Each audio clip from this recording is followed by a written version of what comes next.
Hey, what you reading for? Who doesn't love a scary story, am I right?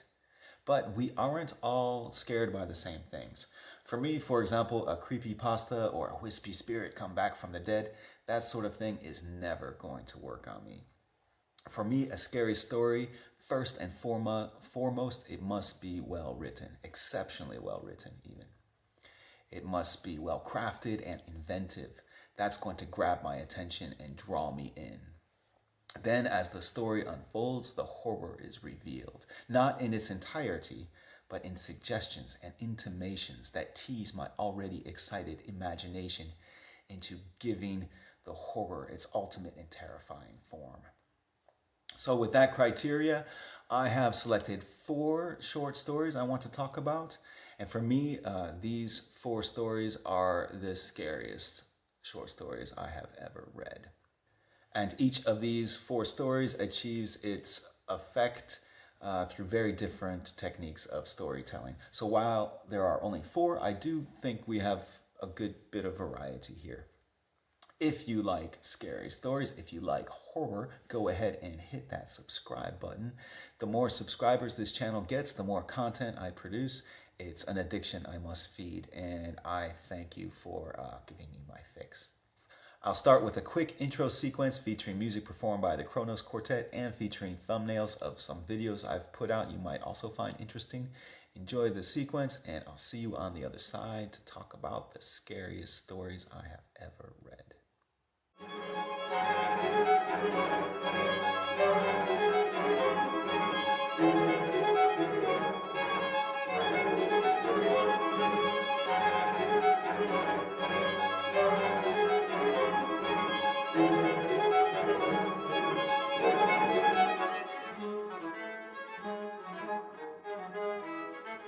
I'll start off by talking about one of my favorite authors of all time, and I think one of the best horror short story writers to ever do it.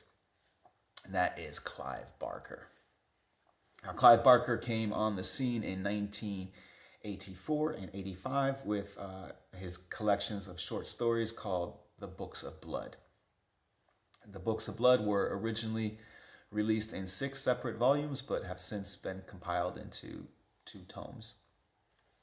And they are a must for any horror fan. There are 2 stories in particular I want to recommend, and they aren't necessarily my favorites of the collections, but these stories are the ones that scared me the most. And I read them years ago, but they have haunted me ever since. The first one is from his first collection, and it is called Pig Blood Blues. The story is set in a juvenile detention center for boys, and there are essentially 3 main characters in this story. There's a former policeman named Redmond. There's a young boy or young delinquent named Lacey, and there is another young boy named Hennessy who apparently, supposedly, went missing. However, Lacey believes that Hennessy has returned to the detention center, and his spirit now possesses a sow, a female pig, that lives in a sty on the premises. So Lacey tells Redmond, this former policeman, he tells him that he fears that the staff and the kids in the detention center, they plan to feed him to the sow as a ritual sacrifice. Redmond takes an interest in the young boy, and he tries to save him. There is so much subtext in this story. I think I would be doing the reader a disservice if I were to expound on what that means, what's going on in this story. It's one of those stories that plants a seed in your mind, and the longer you let that seed mature, the more the subtext rises to the surface and the scarier the story becomes. I'll just say that the sow is a beast of appetite, right? I mean, it eats everything and anything. And the interest that this character Redmond, this former police officer, the interest he takes in the young boy may not be all that innocent. I read this story some 25 years ago or more, but even today, when I think about this story, still sends shivers down my spine. The second story I want to talk about is from the fifth collection, which in the US was called In the Flesh. And the story is called The Madonna. A developer explores a complex of abandoned swimming pools and bathing pools for a possible business venture. And there he discovers enticing entities. That's all I'll say about the plot. This is a very sensual, even erotic piece, which is something that Clive Barker does very well. And what's scary or haunting about it is that we know from the outset that what the developer encounters, even though it has a human form, we understand that it's not human, that it's not natural, it's dangerous, but alluring. And he is aroused, and I, as a reader, am aroused too. I mean, the writing is gorgeous, it's sexy, and he knows that that he is in danger, but he can't resist. I mean, why would he want to? He'd be crazy to resist, right? And it's this lack of control, this inability to be repulsed, but rather drawn to what is dangerous and destructive. It's that really resonated with me and has haunted me ever since reading the piece. Clive Barker's The Books of Blood are a must-read for horror fans. If you haven't already, do yourself a favor and check them out. Now, for the next short story, I want to recommend something completely different. I do not believe in perfection, but if you will allow me this slight hyperbole, I might consider this one to be a perfect short story, and a very scary one at that. And I'm talking about The Fly by French author George Langelaan from 1957. Many of you probably know this story from the very successful 1986 movie adaptation by David Cronenberg, which is a very good movie, I thought. And not scary, really, but well acted, well done, and great special effects. But the short story that this movie is based on gives us a very different experience, and one that really messed up my head. The strength of the short story, and it is short, it's around 40 or 50 pages. The strength is in how it is constructed. This scientist, he conducts experiments on molecular transportation, and he ends up conducting the experiment on himself, and he turns himself into a fly. That's absurd. There is no way a story with that premise is going to scare me, right? But it's the way that this story is constructed that is so brilliantly effective. The scientist's wife, who is our protagonist, she goes to visit him at his lab, but something has gone horribly wrong and he refuses to come out and see her. Instead, he communicates to her by slipping her notes under the door. And this goes on for several days until she finally manages to break in and she sees other notes that he left. And the effect that this narrative device has is that it creates a delay between what happens and when she realizes what has happened.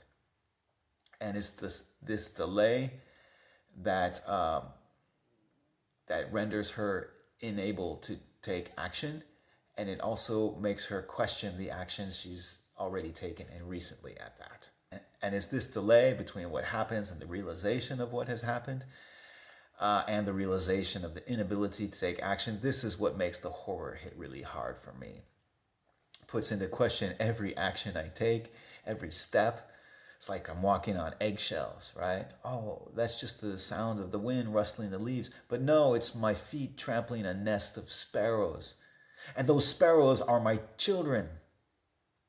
Okay, all right, I lost the thread of the analogy, but you get what I'm going for. This story delivers quite a gut punch of an ending. It left me wanting to call my parents. I'm just checking in. You wouldn't by chance be doing any experiments on molecular transportation? And I never want to call my parents, so you know this was a scary story. And lastly, another scary story I want to tell you about is called The Frolic by Thomas Ligotti. And this story is from his first collection called Songs of a Dead Dreamer. And The Frolic opens the collection. I don't think it's the best short story of the collection, but it's definitely the scariest. You know when you leave the house, you're you're on your way to the salon to get a pedicure from that lady with all the piercings in her nose who looks like she hates life, but in a fun way, right? And you're halfway to the salon, right? And then suddenly a thought pops in your head, and you're like, "Hey, wait, did I leave the stove on? When I put my wet manuscript in the stove to dry off, I turned it off, didn't I?" The Frolic is the "did I leave the stove on" of short stories. It's this couple. They are happily married. They live in a nice, big, comfortable house. And they're in their living room, having a drink, having a chat. All is well, not a care in the world. And the whole story unfolds in the living room there between the two people. The whole story, except for the very beginning, which opens in another part of the house. There's nothing going on there. There's no cause for alarm or anything. So while the story unfolds and I'm lulled into a sense of calm and security following this pleasant conversation with this couple, a thought starts nagging at me. It's like, why did the story start in the other part of the house? What's going on? Could it be that, oh no, God, no. And I'm yelling at the characters, "Stop with the chatting, go check out the other part of the house, go before it's too late." But they don't listen to me. They just keep on with their pleasant conversation. All is well, not a care in the world. You have to always check the other part of the house. Always. That's why I live in a one-room studio. That, and because I'm poor. Mainly because I'm poor. But if I had money, I would live in a nice, big, comfortable house. But I would always check the other part of the house. Always. So what these 4 stories all have in common is that they are all very well written. They're well crafted and inventive. And while The Fly and The Frolic deliver a gut punch ending, more so than the Clive Barker stories, all 4 of these stories planted a seed in my head, a seed that has me doubting my sanity, has me doubting the illusion of my comfort. Did I leave the stove on? Is that a bag of rice in the pantry? Or a stray runaway I bound and gagged and stuffed into a sack? And how would I know the difference? What is happening to my mind? Maybe it's time for another pedicure, right? Do you have any experience with the stories or the authors I talked about in this video? What is it about a short story that really freaks you out? And what are some of the scariest stories that you have ever read? I always enjoy hearing from you in the comment section. Don't forget to like this video. Don't forget to subscribe to this channel. Thank you for watching. I'll see you at the next video.